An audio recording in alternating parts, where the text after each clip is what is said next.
Diddy's always, kind of hid his real sexuality. I personally think he's bisexual, and I think this will come out at some point. I don't know why he doesn't come out already.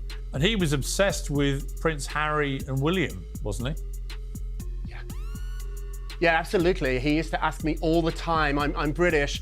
I live here in America, but he would ask me all the time. I think because I'm British, he thought that I knew them, and I did not. However, I read the newspapers like everybody else, and each day he would text me or call me, wanting to know what was going on with the princes. He asked me on more than maybe 10 occasions if I could get an invite to the palace. I tried to get them to 1, 2, 3 of his parties. They never did turn up. And then what was really bizarre too is when I'd go to his apartment, he had an entire townhouse basically on Park Avenue. When you turned up at his house, you'd go upstairs in the elevator, although you would go through security, which I thought was a little weird, like at an airport. He had metal detectors when you walked into his home. You'd go up to where he lives, and he would have photographs of him and lots of celebrities. He loved celebrities, but he also had a framed picture of Harry and William, which I thought was quite strange. Sounds like a lucky escape that they didn't go to those parties. Vlad, this issue of 50 Cent and his, as he said, he spoke to People magazine, defending his criticism of Diddy, saying, look, it seems like I'm doing some really outrageous things, but I haven't. It's really me just saying what I've been saying for 10 years, which is kind of true. For 10 years, he's been calling out Diddy and others. Has he been vindicated, 50 Cent, do you think? I mean, I don't think 50 ever really liked Diddy. Tony Yayo is a regular on my show, and that's Diddy's right-hand man. And he's always said that whenever they would have meetings with Diddy, he'd be like, listen, I don't like him, but I'll hear what he has to say. And I remember on Drink Champs, he had this one instance where he talked about where he was, I guess, talking to Diddy, and Diddy offered to take him shopping. And he was like, what, like I'm a girl? Like I'm a hot girl that you take shopping? Like, that's ridiculous. So, I think that Diddy always, rubbed 50 Cent the wrong way, and 50 always had a disdain of him. And now that this is happening, Diddy's just joining 50 is actually joining to the circus. And he's coming out with his own documentary. It's going to be on Netflix. I'm sure that's going to be epic. Jason, you know this world very well. There's a lot of conflation. There's a lot of conflation happening though, because what 50 has been critical about is that, what he said is that Diddy was gay. All the trolling on Breakfast Club and everywhere around social media has been about Diddy's sexuality. I haven't heard him say Diddy slept with a little kid. I haven't heard him say Diddy drugged people. I mean, I haven't, but if somebody else has, let me know. I think that there's just been so many different misinterpretations or connections of things that are just muddying the water, right? Diddy parties and Diddy After Dark, two different things. So a lot of celebrities that are afraid to be tied to Diddy After Dark are not coming forward saying like, hey, yeah, we've been to a Diddy party. I've been to a Diddy party. So I think, trying to make sense of all of it, has been mind-boggling because there are so many things being connected to things that are not a thing. And from what you're hearing, Jason, do you think there's a lot more dominoes to fall here? Absolutely. I mean, I'll put a name out there that was really close to Puffy, which has been ironically very silent, and I mean silent, is Naomi Campbell. Naomi Campbell is somebody that is connected to people all over the world, rich, powerful people, and her name, has been coming up a lot recently, and she's been very silent on Diddy, the relationship, wishing any well wishes to the kids. I mean, she's been around through all of these things, and there's, I think, a lot more to come, and people are very afraid of their name being brought into it because we all don't know what are on those tapes. We don't know what's on the cell phones. We don't know but we all know that the law knows, and soon we should probably find out. Yeah, I mean, look, I know Naomi Campbell. She's not here to defend herself. I don't think you're making any allegation against her, but she certainly hasn't said anything. And there are a lot of people around Diddy that haven't. And I can understand that if you're completely innocent, but you did know him and go to lots of parties or whatever, you don't want to be tainted by this. So the silence may not be complicit. It might just be fear of getting contaminated.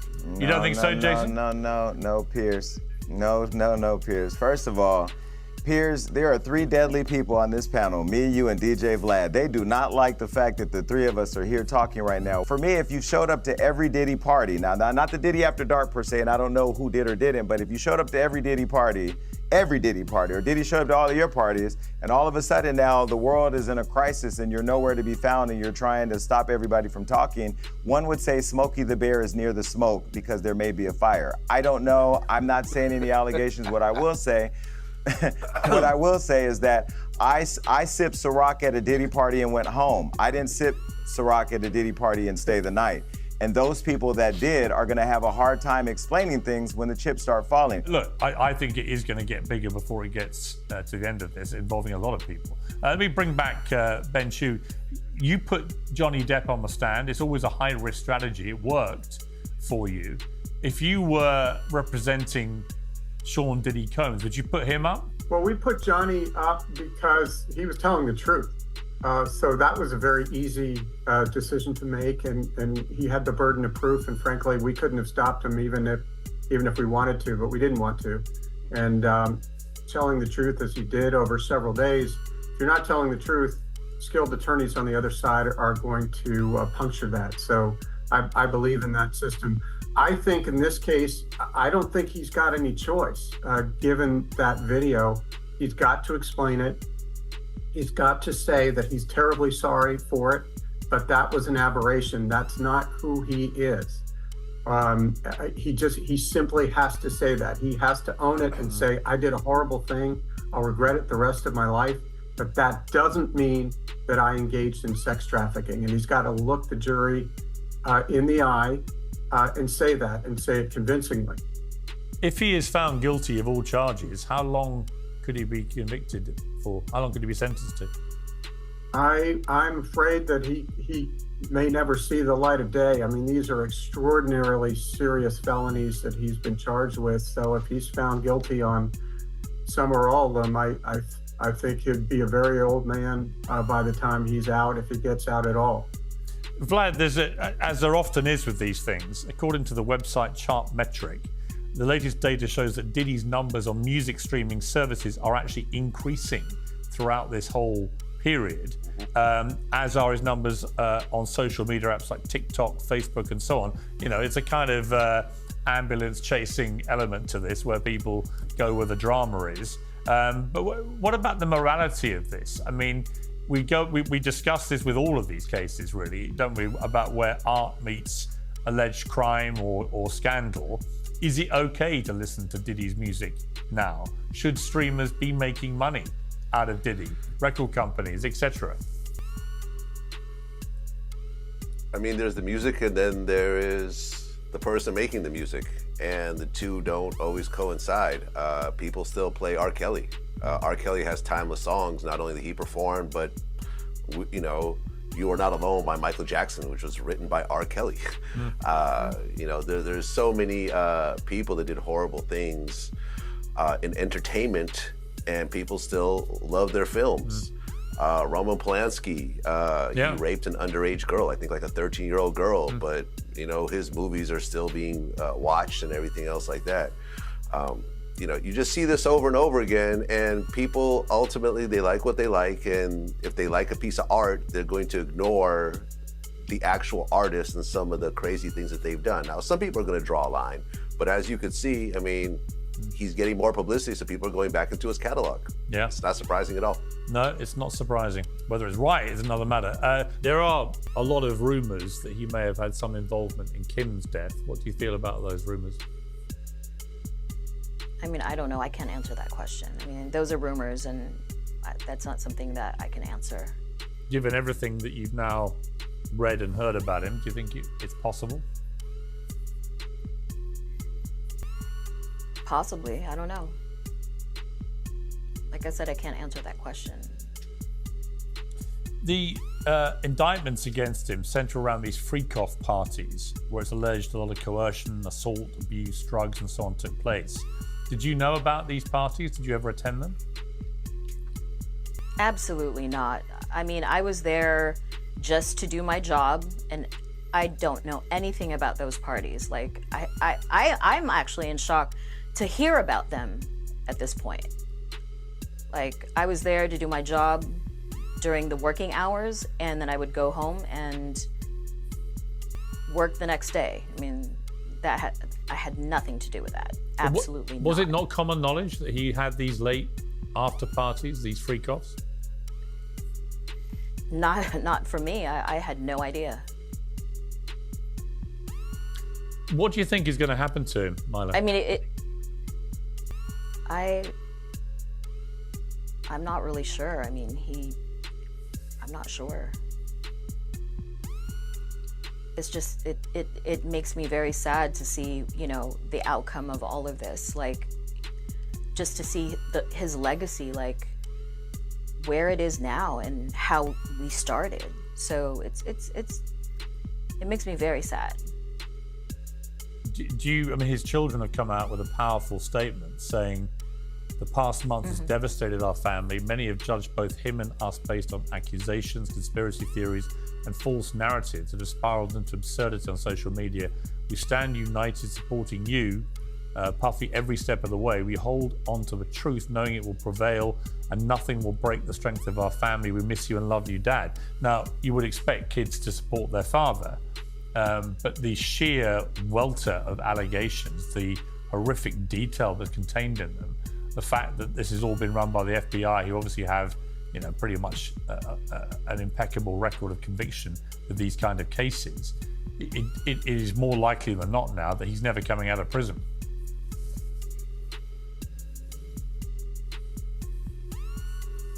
What do I think about it? Yeah.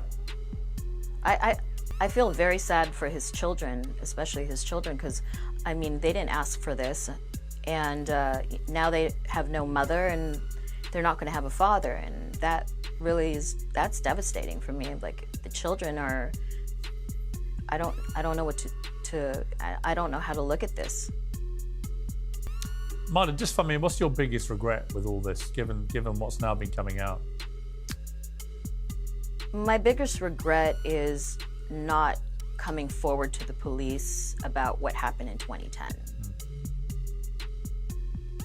Have you now been approached to talk? Obviously, have they asked you about that now to do a formal interview?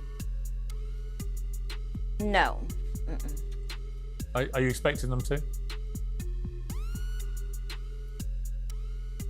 I hope not. I mean, this has all been very traumatic for me. Like, all of this. But if you were called to testify against him, would you do that? I don't. No. You wouldn't? No, I don't think so. Milo, listen, I know it's very difficult for you. And like I said, I'm not making any suggestion that you knew about any of this, other than obviously what you witnessed with Paul Cassie. And I appreciate you joining me. Thank you very much. Thank you so much. Thank you. Well, let me turn to the panel now to talk about all this. Jason, you know, I think there's probably a lot of people who were around Diddy during the last 25 years or so who might well share Milo's horror and shock about what's happened. What did you make of what she said? One of the conversations that people are having is how many people were around and knew about the Diddy After Dark parties. There's some of us that went to the Diddy parties, and everybody in the culture, everybody that is a celebrity has wanted to go to these parties because they were the party that you had to go to. But this Diddy After Dark situation that none of us were privileged to go to, thank God, you know, I want to know who are all the people that were there and why are they not being indicted? Why is everything being kept so confidential? Why can't we see more information so we can have a bigger picture? You know, that is the frustrating part, because a lot of us that know these people are still among them, and we would like them to be held accountable as well. I feel for his children. Like she said, you know, the kids that I do know, I've said many times, are good kids, and reading some of their statements about, you know, their books being pulled, you know, their mother's legacy now being caught up in this whirlwind created by their father and all these allegations has been disappointing to see, but I guess it's just par for the course in today's times. Ben Chu, you represented Johnny Depp. He obviously went through a whole very highly publicized court case and ended up being acquitted with Amber Heard of, you know, there weren't the serious allegations, but they were certainly quite serious in their own right. When you look at the case against Diddy, it's obviously on a massively bigger scale. But do you think that the FBI basically have their man? Is there enough there, do you think, to get a lengthy conviction?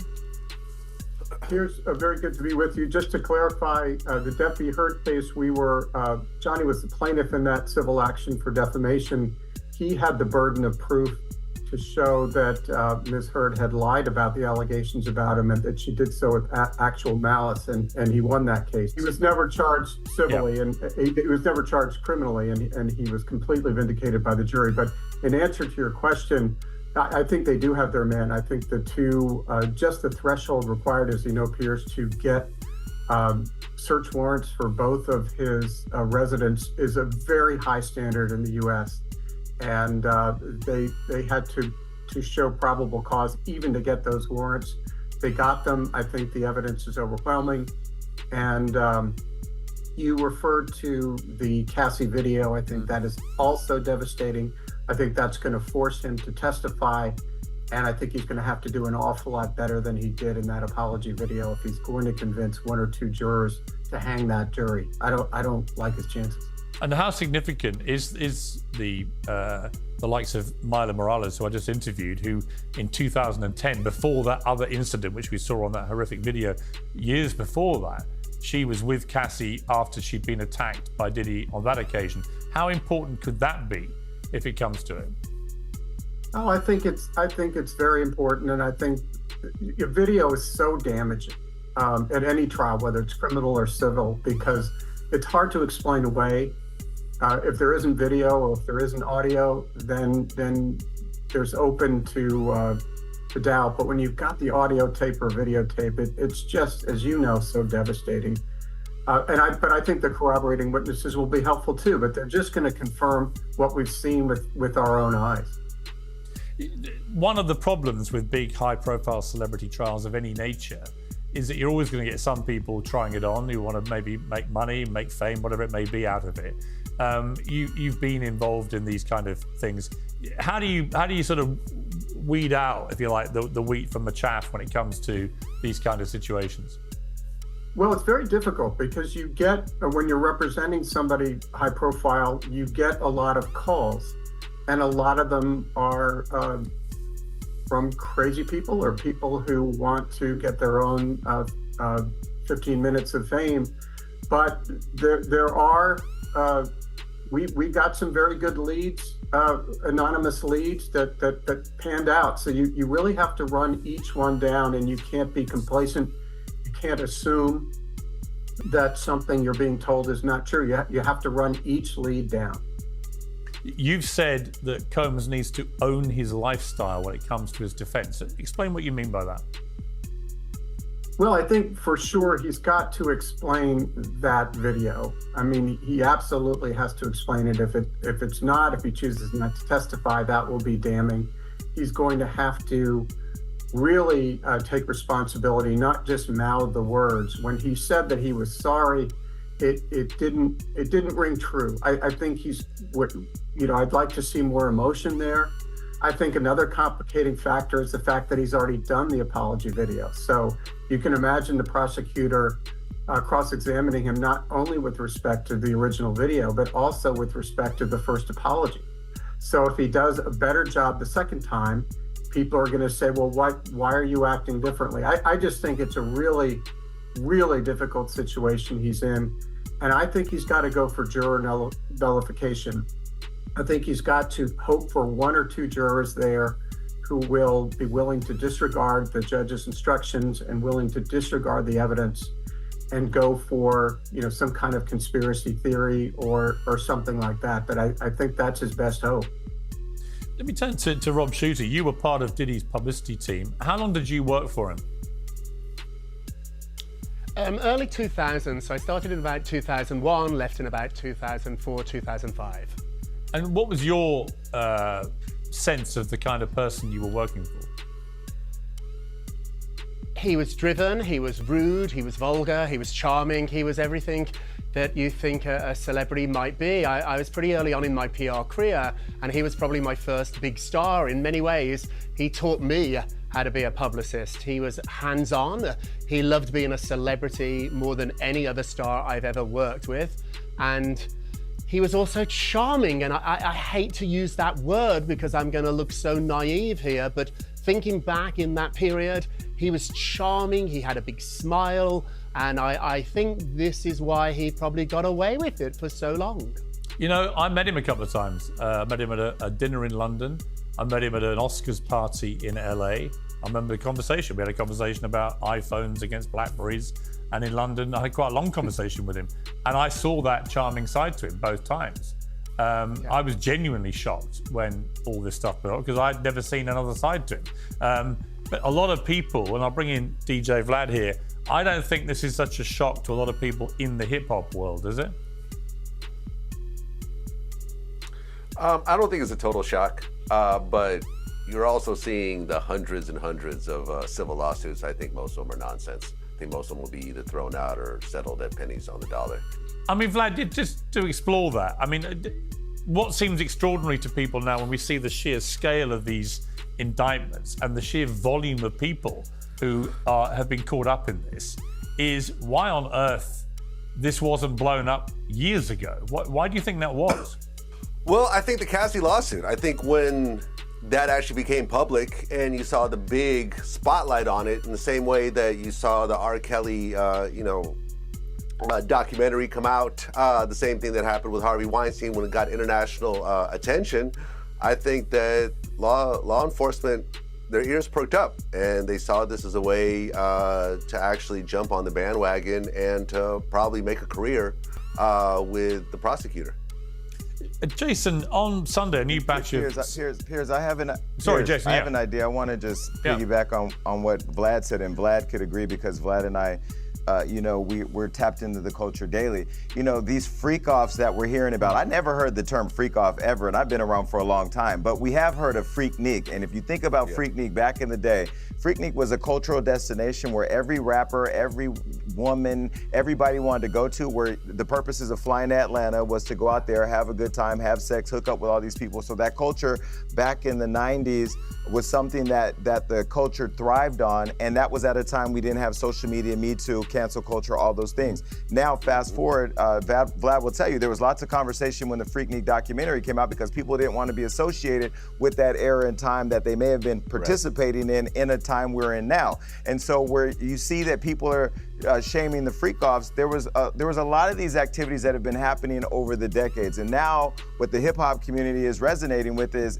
who's next? How is it going to catch up with me? I don't want to be affiliated with it. There's a lot of Diddy friends that I can tell you whose names are being rumored to have been around these situations that are being extremely silent right now because it's almost like a contagious flu and they don't want to catch it. Right. I mean, Vlad, on Sunday, new lawsuits dropped against Diddy. In one of them, he's accused of sexually assaulting a businessman in 2022 before a, quote, well-known athlete put a stop to it. Another one says he raped a 13-year-old girl at a VMA after party in 2000 alongside an unnamed male celebrity as a female star looked on. There's got to be a lot of very famous people who were, as Jason says, who were around this scene, around Diddy, around his entourage and everything else, who were reading stuff like this and gulping very loudly that they might get dragged in, aren't they?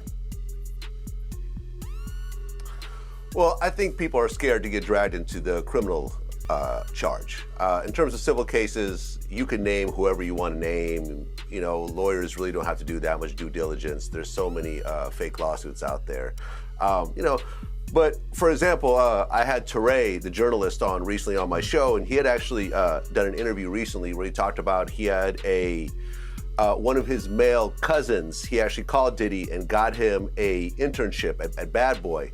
And soon afterwards, he actually ended up quitting, and then he told Teray afterwards that Diddy demanded that he spend the night with him in order to keep his job. So he ended up ultimately quitting his job. Diddy's always, kind of hid his real sexuality. I personally think he's bisexual, and I think this will come out at some point. I don't know why he doesn't come out already, because there's been so many stories from people like Teray who are actually credible, and from people that actually, like his cousin, who is not trying to sue, who's not trying to get publicity off of it, but these stories have been circulating. And there's absolutely nothing wrong with being bisexual. But he should come forward with it because there are so many allegations at this point.